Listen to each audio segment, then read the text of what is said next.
following their democratic defeat in the biggest vote for anything in British history, much of that Liberal establishment has responded with stunned entitlement and deafening hysteria. The essence of the reason for that hysterical reaction is these people are not used to being told that they're not right. They're not used to having their sense of entitlement challenged.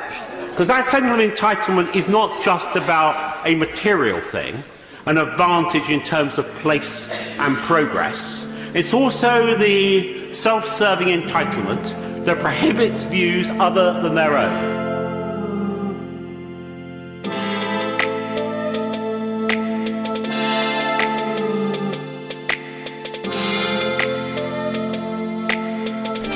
Now out of the bag, Mr. Speaker. On his own admission, this motion does not take no deal off the table. Why? Now, Mr. Speaker, I'll be guided by you, but my understanding was that at the dispatch box, this House was given a guarantee that today we would have the opportunity to take no deal off the table. Could the honourable gentleman not only confirm that, Mr. Speaker, but also inform us of this? Is it the case that the government is offering a free vote on the amendment that Mr. Speaker has called, which I believe is Amendment F, in the name of the Right Honourable Gentleman for Ashford, and yet it is whipping against the Amendment A, laid in the name of the Right Honourable Lady from Meridian? An honourable gentleman and members opposite don't want to hear it, but it's a shameful carry-on when a former chairman of the Conservative Party is whipped against to the extent she will not push that amendment to the vote. This House will be denied the chance to take no deal off the table. That's the truth of it, isn't it? The Right Honourable Lady is a distinguished criminal barrister. Now I know what it's like to be cross-examined by her. But I also understand why lawyers are paid by the hour.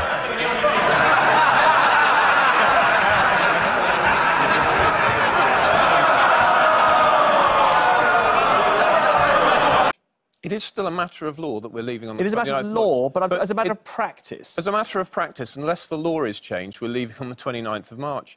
I mean, can you stop the law being changed?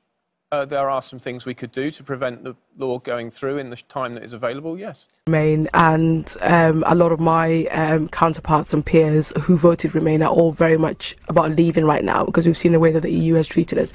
I'm from a non-recognised country called Somaliland, and we have a lot of pride in the fact that we're not the fact that we're independent, and the fact that how people who believe in this country, and the fact that we believe in the British system, and the fact that Britain can be better outside of the EU have been relegated to some kind of racist or right-wing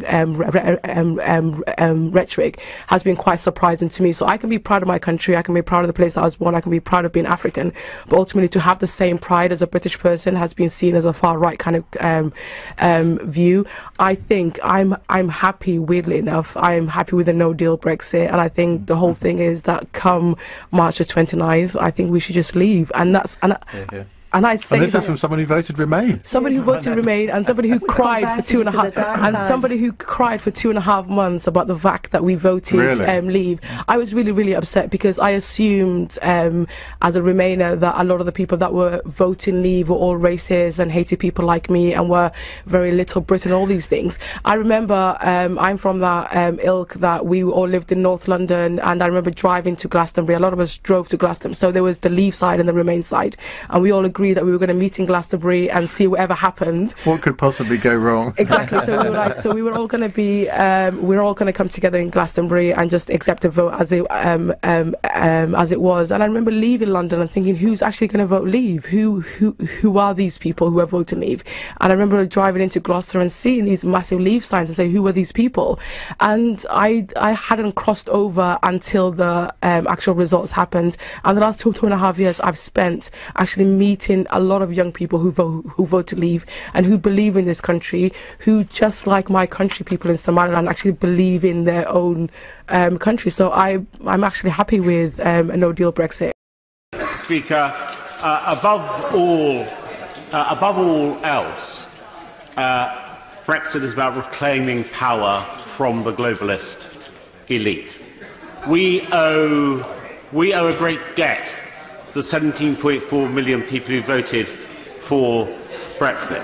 Not only did they bravely risk taking back control of our sovereign governance, our laws, our borders and our economy, they exposed the arrogant, self-serving elite in this nation, some of whom sit in this chamber, and as the honourable lady from Totnes spoke about her day out on the people's vote, I thought of myself, I could just imagine it's kind of Glyndebourne, the Henley Regatta, and it's the People's Vote March. It's all part of the season for a certain kind of people.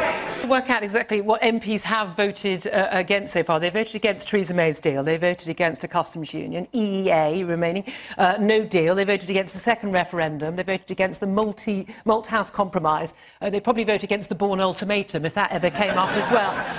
But they did vote for one thing. They voted to give us a referendum. And they said that they would implement the referendum result. And then they voted to trigger Article 50, which had in it, no surprise, basically deal or no deal. We would leave 2 years later on the 29th of March 2019. It didn't say if we've got a deal everyone's happy with. It said we would leave. So you'd be happy with no deal? I'd be very happy with no deal. I want us to leave the European Union. We were asked a question. We gave our answer. We expect MPs to listen to us.